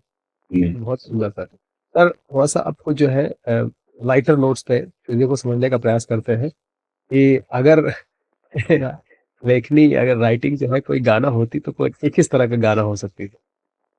देखिए लेखनी अगर गाना होती, गाना तो इस तरह से हो सकता है कि मतलब जैसे होता है ना, सॉरी मेरे को अभी एग्ज़ैक्टली गाना तो नहीं याद आ रहा, लेकिन जैसे डायलॉग मैं अगर बोलता हूँ, जैसे कुछ लोग सिग्नेचर लिखते हैं, सिग्नेचर करते हैं और बाद में लास्ट में एक डॉट लगा देते हैं। तो उसके लिए मैं हमेशा एक डायलॉग मेरे को याद आता है कि जैसे अमिताभ बच्चन एक फ़िल्म में बोलता है ना कि कह दिया ना, बस कह दिया।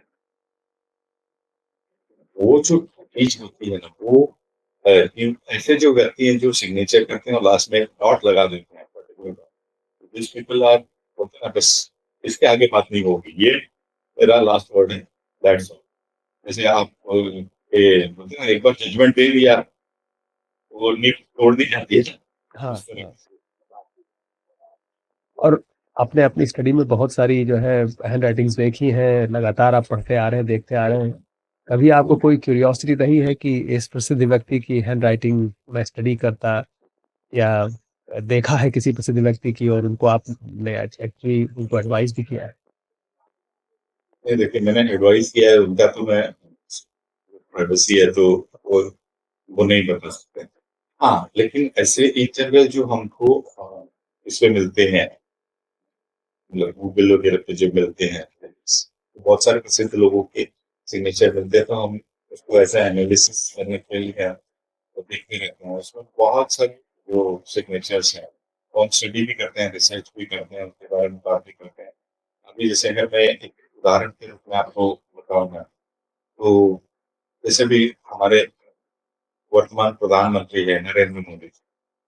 अब आप देखेंगे उनकी 2 सिग्नेचर आपको गूगल पे मिलेगी। एक जिसमें वो नरेंद्र मोदी करके पूरा लिखते हैं, तो वो ऊपर की तरफ जाती है। वो उनका है कि भई अपनी मूल चीज़ों से, मतलब मूल से, जड़ से लगाव दिखाता है। जिसको हिंदी या गुजराती में उन्होंने सेंड की है, क्योंकि नरेंद्र मोदी, तो वो दिखाता है और उसमें उनकी लीडरशिप भी दिखाती है। वो खाली मतलब अपवर्ड दिखा रहा था, उनका एंथुसियाज़्म वो सब दिखा रहा है। लेकिन एक जो सिग्नेचर है उसमें वो एन लिख के सिर्फ ऐसे कंसंट्रेट कर देते हैं। वो जो नरेंद्र मोदी की सिग्नेचर है ना, वो थोड़ी-सी मतलब ये है कि उन्होंने अपने को भी शॉर्ट कर दिया, बाकी चीज़ को थोड़ा-सा सेक्रेटिव भी हो गया। क्योंकि उन्होंने आंसर नहीं कर दिया। तो ये चीज़ें उनकी थी। अब मोदी जी आगे क्या कर रहे हैं, वो कई लोगों को समझ में भी नहीं आ रहा।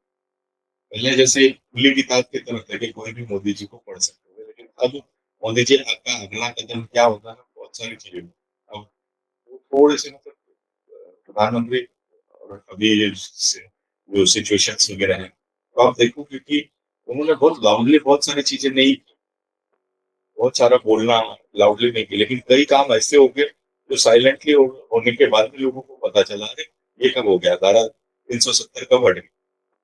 ये कैसे हट गई? तो अचानक कई डिसीजंस ऐसे आ गए जो लोगों को शॉक कर गए। वो चीज़ें हो गई। उसके अलावा अगर आप जैसे अगर आपको बात करूँ अमिताभ बच्चन जी के सिग्नेचर। अमिताभ बच्चन जी की अगर आप सिग्नेचर देखेंगे ना, तो बहुत ही बोल्ड सिग्नेचर, बहुत ही मस्त बड़ी-बड़ी चीज़ें दिखाते हैं। क्योंकि वो उनका ऑरा, आप देखेंगे अमिताभ बच्चन जी का ऑरा इतना है ना, आज भी इस उम्र में भी वो उनका जो एनर्जी लेवल है, वो एक होता है ना, अकल्पनीय है। इस तरह की चीज़ें होती हैं। इस उम्र में इतनी मेहनत, इतना चीज़ें और आज भी जब आप व्यक्ति उनके आस-पास में भी खड़ा होता है, तो उनके ऑरे में जाने के बाद में बहुत सारे लोग उनके सामने बोल नहीं पाते। तो ये चीज़ें जो है उनकी सिग्नेचर में भी दिखती है, उनका ऑरा है, उनका एंथुसियाज़्म, उनका एनर्जी लेवल। जब आप देखो आपने, अगर आप केबीसी वगैरह में कभी उनका सिग्नेचर करते हो तो देखो, उनकी जो एनर्जी लेवल है, वो बहुत तेज़, बहुत स्पीड से सोचते हैं, बहुत ही पावरफुल उनकी सिग्नेचर है। वो जो एनर्जी है, वो उनके सिग्नेचर में क्लाइंट की जो सीक्रेसी या प्रिविलेजेस हैं उसको ध्यान में रखते हुए अगर किसी सेलिब्रिटी का कोई एग्जांपल दे सके बिना नाम लिए हुए 2-3 एग्जांपल अगर आप दे सकें कि उनको आपने इस एस्पेक्ट में गाइडेंस दिया है राइटिंग को लेके उनको वहाँ इम्प्रूवमेंट देखने को मिला, ऐसा अगर आप कुछ शेयर कर सकें? अभी देखिए एक हमारे पॉलिटिकल फील्ड से जुड़े हुए व्यक्ति थे और हमारे बहुत अच्छे मित्र भी हैं और के अंदर बहुत क्षमता है, उनके संपर्क हो, ये सारी चीजें। अब वो था कि उनको जिस लेवल पे होना चाहिए था, अच्छे स्तर पे थे, लेकिन जिस लेवल पे उनको होना चाहिए, वहाँ पे नहीं थे। कारण उन्होंने अपनी सिग्नेचर को मैं आपको एक एनसर्कलिंग किया होता है। एनसर्कलिंग क्या होता है? जब आप अपना नाम एक एनसर्कलिंग कर लेते हो ना, ये अपने आप को एक कम्फर्ट ज़ोन में ले लेते हैं। ये सिक्रेटिव भी होते हैं और थोड़ा-सा ये कम्फर्ट ज़ोन में रहते हैं। कई बार ये अपने आप को पूरा एक्सप्रेस नहीं कर सकते, एक्सपांड नहीं कर सकते क्योंकि अपनी एक लिमिट बाँध के तो फिर मैंने देखा और उनके सिग्नेचर में मैंने चेंज करवाया, उन्होंने प्रैक्टिस की और आने वाले कुछ समय के बाद, मतलब इट्स नॉट कि आज करवाया कल, आने वाले कुछ समय के बाद में मैंने देखा कि मतलब जो व्यक्ति अपने प्रभाव जैसे बोलते हैं ना, अपने क्षेत्र से बाहर नहीं निकल रहे थे, आज उनको पूरे राज्य स्तर पे उनको एक पहचान मिली और एक जन को मैंने इसी तरह से बताया था, बहुत सिंपल सी चीज़ है, वो अपने नाम के बीच में ना डॉट लगा जैसे अभी जैसे अभी समझो मेरा नाम श्री प्रकाश जालूका है और फादर का नाम केशव है। तो मैं एस के जालूका इस तरह से करता हूँ। अगर एस के बाद में डॉट लगा दिया, के बाद डॉट, तो ये चीज़ें कहीं न कहीं एक रुकावटें लाती है, रिलेशनशिप में भी एक चैलेंज क्रिएट करती हैं। तो मैंने क्या किया, उनकी लाइफ में उनके जो इसमें था वो डॉट लगा था, डॉट है ना एक ब्रेक ले आती है, रुकावट ले आती है। तो मैंने उनको बोला, उन्होंने चेंज किया, उस डॉट को हटा दिया। तो उसके बाद में उसकी लाइफ में काफ़ी अच्छा ट्रांसफॉर्मेशन है और वो कोचिंग इसमें भी है, मतलब ट्रेनिंग इसमें भी है। एक और चीज़ जिनको मैंने बताया था उन्होंने नहीं किया, बहुत बड़े पॉलिटिकल लीडर हैं, वो भी इस तरह का कुछ चीज़ें करते थे और वो ब्रेक आ रहा था। तो मैंने उनको बोला था मतलब अ, उनको डायरेक्टली भी एक बार बोल दिया था, ऐसे मतलब हल्के से बोला था और उनके बहुत एक करीबी व्यक्ति थे, जो जिनसे मेरा इंटरेक्शन ज़्यादा हुआ करता था। तो मैंने उनको बुलाया, मैंने इसको चेंज कर लीजिए। तो उसने भी उस उनको बोला कि धर्म सर ने ऐसा बोला है तो आप देखिए। अरे बोले ये सब कुछ नहीं होता है ऐसा। वो व्यक्ति पता नहीं अगले चुनाव में मतलब जब कोई सोच नहीं सकता था कि ये व्यक्ति हार सकता है, वो हार गया। मतलब उनके हारने पे हमको भी शॉक लगा, लेकिन कहीं न कहीं वो उसके सिग्नेचर में दिख रहा था। तो यानी रुकावट दिख रही थी और हम क्योंकि उनकी रुकावट तो वो पॉलिटिकल उसमें थी और बहुत अच्छे स्तर पे थे। तो उनका मतलब हारना ही उनके जीवन में एक रुकावट आ गई। और में बहुत सारी चीज़ें तो ये कई चीज़ें होती हैं जो आप देख सकते हैं सिग्नेचर के ज़रिए और बता सकते हैं। लेकिन इसका मतलब ये नहीं कि हम सिग्नेचर देख के भविष्य बताते हैं। हम ये बता सकते हैं कि आपके थॉट प्रोसेस में कहीं न कहीं कोई रिकॉर्ड है, कोई ये चीज़ें हैं मतलब एक रुकावट आ सकती है, ये हम बता सकते कोई ऐसा विश्लेषण आपको याद हो जो बहुत ही मज़ेदार लगा हो आपको या बहुत ही रोचक लगा हो? हैं। अभी कुछ दिनों पहले की बात है, जैसे मैंने अभी बताया मैं मेरे अलग-अलग जगह पे काफ़ी सेमिनार वर्कशॉप होते हैं। कई बार वैसे मैं पब्लिकली है ना एनालिसिस करना अवॉइड करता हूँ। हाँ, ठीक है, थोड़ा प्रमोशनल कुछ चीज़ें भी बात अलग हो सकती है, बाकी किसी की व्यक्तिगत अगर इसमें 4 लोग बैठे हैं और आप कोई बताएँ तो मैं अवॉइड करता हूँ। लेकिन जहाँ भी जाते हैं लोग घेर लेते हैं। आदमी को है ना क्यूरियोसिटी बहुत होती है। तो अभी कुछ दिनों पहले की बात बताता हूँ। ये एक्चुअली मज़ेदार तो नहीं है, बहुत सीरियस है लेकिन अ, बहुत अलर्ट हो गया उससे। फिर उस दिन के बाद में फिर मैंने वापस वही डिसीज़न लिया कि नहीं अब हम कोई भी चीज़ पब्लिकली नहीं करेंगे, अगर कोई बहुत ही ज़्यादा। और लोग पूछते रहते हैं, "क्या ये बताइए कोई ज़रूरी थी। एक व्यक्ति का मैंने सिग्नेचर हैंडराइटिंग लिया, हम लोग कुछ लोग बैठे हुए थे होटल के रूम पे, आ जाते हैं लोग इस तरह से, तो सर बताइए, सर बताइए। तो मैंने लिख कर लिया, फिर बताया, फिर मैंने उनको बोला कुछ चीज़ें पर्सनल ऐसे और नहीं, हम बाद में बात करते हैं। तो नहीं सर, सब अपने लोगों में बताइए। तो देखिए, आपके साथ में ना चीटिंग हुई और आपने भी कहीं न कहीं कोई चीटिंग की है। तो वो व्यक्ति बोला, नहीं सर, मेरे साथ तो ऐसा कुछ नहीं हुआ। ठीक है, अगर नहीं हुआ तो अच्छी बात है। आप सावधान रहिए, कुछ चीज़ें हैं, आप व्यक्तिगत रूप से बात करेंगे तो मैं आपको बता दूँगा क्या करना है। देन मैंने उस चीज़ को छोड़ दिया उस समय और क्योंकि वो तो 2-3 दिन का इवेंट था, हम तो उधर ही थे। अगले दिन सुबह-सुबह मुझे वो व्यक्ति मिला, अकेले में आके and then he said, sir आपने कैसे बताया? क्या चीटिंग हुई है? मैंने पर आप छोड़िए वो बात बताइए, आप जिस बात को जानने के लिए आए हो वो बोलिए। बोलते सही, सही है सर, मैं अपनी वाइफ के साथ में चीट किया था कि अ, मतलब किसी और के साथ में एक्स्ट्रा मैरिटल अफेयर हो गए थे। मैं घर पे कुछ नहीं था इसलिए मैंने घर पे हमेशा स्ट्रेस रहता था इसलिए मैंने किसी और के उसमें आ गया। तो वो चीज़ें मैंने करी थी और ये हुआ कि जब वाइफ को पता चल गया, वाइफ गुस्से में आके वाइफ ने भी मुझे चीट और फिर बाद में हमने इस चीज़ को रिज़ॉल्व करने के लिए कि थोड़ा देखो जो हम तुमसे भी गलती होगी, मुझसे भी गलती होगी, लेकिन अब ये चीज़ हम आगे नहीं करेंगे। तो ऐसे करके हमने आपस में रिज़ॉल्व कर लिया है, इसलिए मैं आपको बोलना नहीं चाह रहा। लेकिन आपका जो एनालिसिस था वो बिल्कुल सही था। ये जब चीज़ हुई तो फिर मेरे को लगा कि नहीं आगे से फिर इस तरह की कोई भी चीज़ होगी तो बहुत ही व्यक्तिगत चीज़ें हैं ये, तो पब्लिकली और मैं इसीलिए हमेशा बोलता हूँ।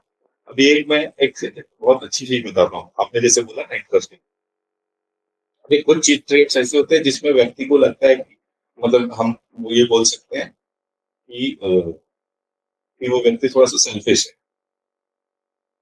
तो मेरी एक स्टूडेंट है, उसको हमने सीख रही थी तो उसको ये सब बताया था, हमने खाली ये बताया था कि भई इस तरह के जो ट्रेट रहते हैं तो ऐसे व्यक्ति थोड़े-से सेल्फिश भी होते हैं। अभी तो मैं उनको बता देता हूँ कि कभी भी इसको सीधा ऐसे नहीं बोलना कि आप सेल्फिश हो करके। उसके लिए बोलने के तरीके अलग हो जाते हैं। जैसे बोलते हैं ना अपने आप में कहावत है कि अंधे को अंधा नहीं बोलते हैं, सूरदास बोलते हैं। तो वो चीज़ें हो जाती हैं। तो जब मैंने उस स्टूडेंट ने क्या किया, उनको लेडी थी तो वो लोग जैसे कि आजकल महिलाएँ रहती हैं ना किटी-पार्टी वगैरह करती हैं और फ्रेंड्स मिलती हैं। अब उसने किसी के सिग्नेचर और हैंडराइटिंग देखी, सब पूछ रहे थे मेरे को बता, उसने बोला मैंने ग्राफोलॉजी सीखना है तो उसने बोला मुझे बता। तो उसने एक का देखते ही बोल दिया कि अरे साली तू तो अ, ये है सेल्फिश है। अब इतने लोगों के बीच में बोला तो ऑफेंड हो गए थोड़े से।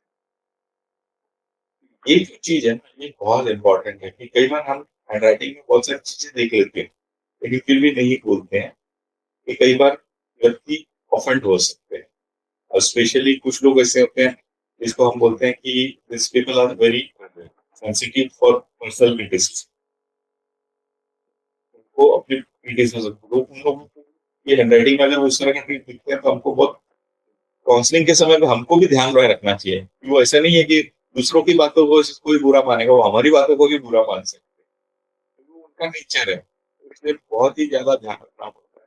अगर हमने किसी को बोल दिया आप झूठ बोलते हो तो नाराज हो सकते हैं, आपने किसी को बोल दिया कि आप स्वार्थी हो तो ये हो सकते हैं। कई बार हम बोल देते हैं लालची हो तो भी कर तो इसलिए बहुत इंपॉर्टेंट है, हमको ध्यान रखना पड़ता सर आपकी बात से मुझे एक प्रश्न दिमाग में आ रहा है। जनरल कैटेगराइज़ेशन तो मेरे ख़्याल से बहुत मुश्किल है क्योंकि सब लोग की पर्सनैलिटी थोड़ा कॉम्प्लेक्स होती है, थोड़ा-सा ईज़ी होती है, थोड़ा ज़्यादा विज़िबल होती है और हर व्यक्ति के कुछ दोस्त होते हैं, कुछ दुश्मन होते हैं। तो ऐसा तो नहीं, लेकिन प्रश्न ये है कि किस तरह की हैंडराइटिंग को देख कर के आपको लिटरली बस बस उस पर्सन से दूर भाग जाना चाहिए जितना संभव हो? है।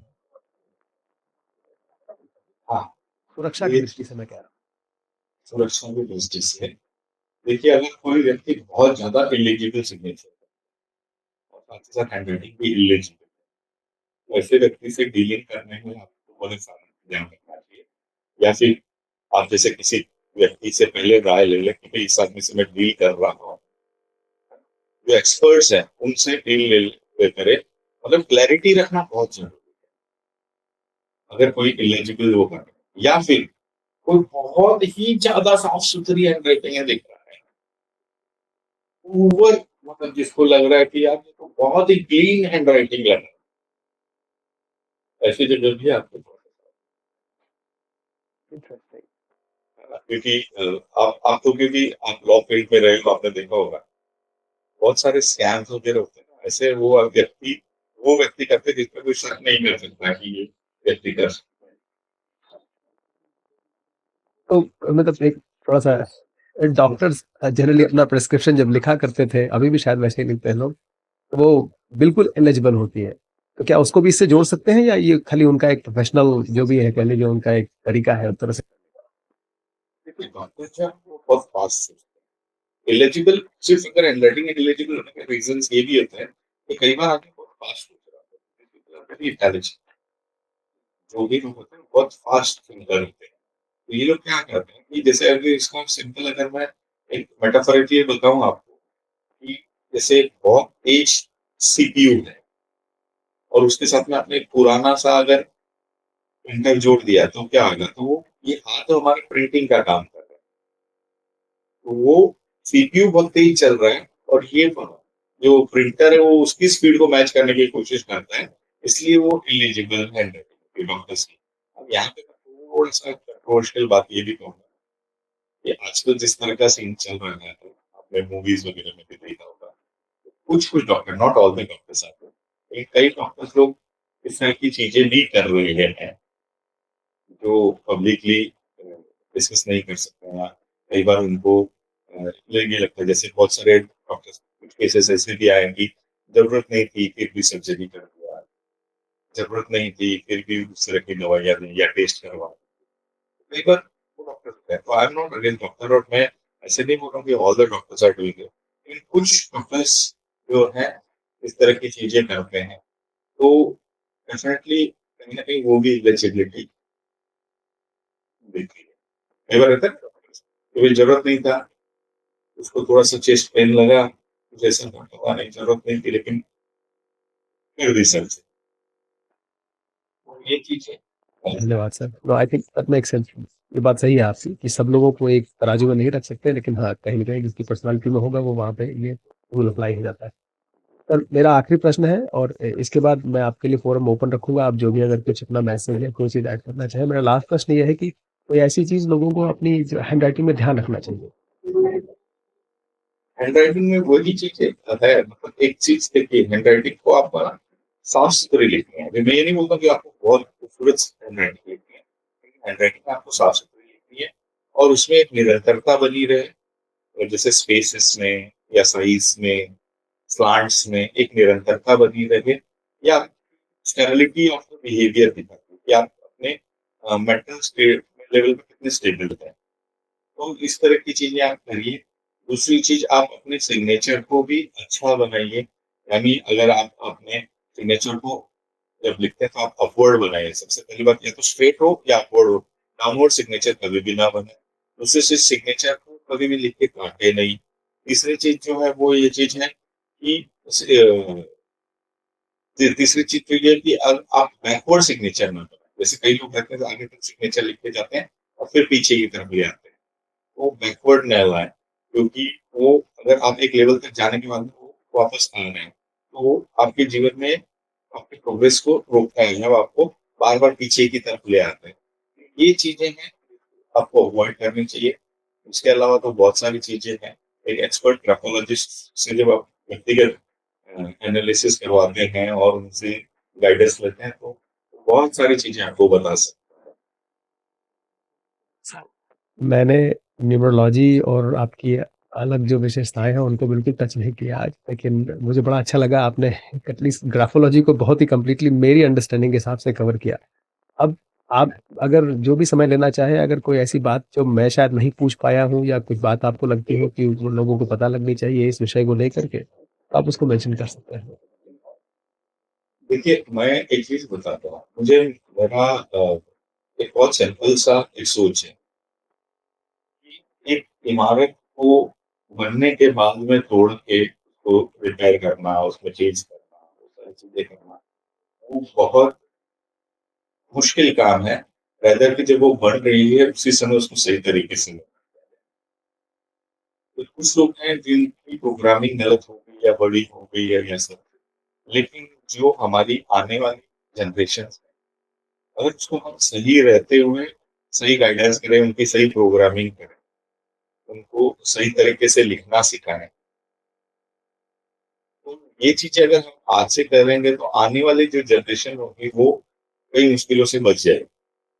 उनकी प्रोग्रामिंग सही करें, तो उसके लिए पेरेंटिंग वगैरह जो है सही तरीके से करें। कई बार बच्चों मतलब मैंने तो देखा कि बहुत सारे मैं एज़ अ पेरेंटिंग कोच भी काम करता हूँ, स्टूडेंट्स के साथ में भी काम करता हूँ। तो मैं दोनों तरफ काम करता हूँ। कई बार ये देखा हूँ, बच्चों की जो प्रोग्रामिंग होती है, उसके लिए हम पेरेंट्स ही ज़िम्मेदार होते हैं और उसके बाद में हम उनको कोसते भी। तो इट्स वेरी इम्पोर्टेंट कि उनका जब वो इमारत बन रही है, यानी वो जो बच्चे का जब कैरेक्टर बिल्डअप हो रहा है, उनका जब थॉट प्रोसेस बन रहा है, उस समय अगर हम उनको सही तरीके से जानकारी देंगे और सही तरीके से उनका पालन-पोषण करेंगे, उनको सही संस्कार देंगे, तो कई चीज़ें होंगी जो आने वाले समय में जो बोलते हैं ना रिपेयरिंग में खर्चा करना है, वो बच सकता है। तो ये एक मेरा मैसेज है कि आप पेरेंटिंग को सही तरीके से करें, ताकि आने वाली जनरेशन और बेहतर बने। बहुत ही सुंदर सर, बहुत ही सुंदर। सर आपका समय मिला और आपसे बातचीत हुई, मुझे बहुत अच्छा लगा। बहुत-बहुत धन्यवाद इसके लिए और आप ऐसे ही अच्छे कार्य करते रहें। आपको बहुत-बहुत साधुवाद। धन्यवाद। आपने समय दिया और मैं वही देख रहा था कि लगभग सुबह 5:30 बजे के होंगे आपके यहाँ पे। मतलब उस समय बस आज संडे के दिन और उस समय आप ये इतनी काम कर रहे हैं, समाज के लिए इतना आप भी अपना समय दे रहे हैं। अदरवाइज़ क्या वीकेंड है, people can enjoy their life. उसमें 5:30 बजे उठ के 5:30 बजे तैयार होके बैठना और उसके पहले उठ के तो वो सारी चीज़ें करना आप समाज के लिए इतना ज़्यादा कर रहे हैं। तो मैं आपको बोलता हूँ कि आप वो भी विदेश में रहते हुए आप अपनी संस्कृति के लिए, अपने लोगों के लिए इतना सब कर रहे हैं। तो आपका कार्य बहुत ही सराहनीय है एंड मैं सही में आपको साधुवाद देता हूँ कि ये चीज़ें आने वाली जनरेशन के लिए एक बहुत बढ़िया बोलते हैं ना एक खजाना छूट रहे हैं। सर ये आप लोगों के सहयोग से संपन्न होगा और मैं तो माध्यम मात्र हूँ। मेरा ये प्रयास है और मैं ईश्वर से प्रार्थना करता हूँ कि ये संग्रह और बड़ा होता जाए। अगली बार अगर आप समय देंगे सर तो न्यूमरोलॉजी और आपकी जो आप बाकी और विशेषताएँ हैं उन पे थोड़ा हम लोग विमर्श करेंगे। बिल्कुल, बिल्कुल। धन्यवाद। धन्यवाद।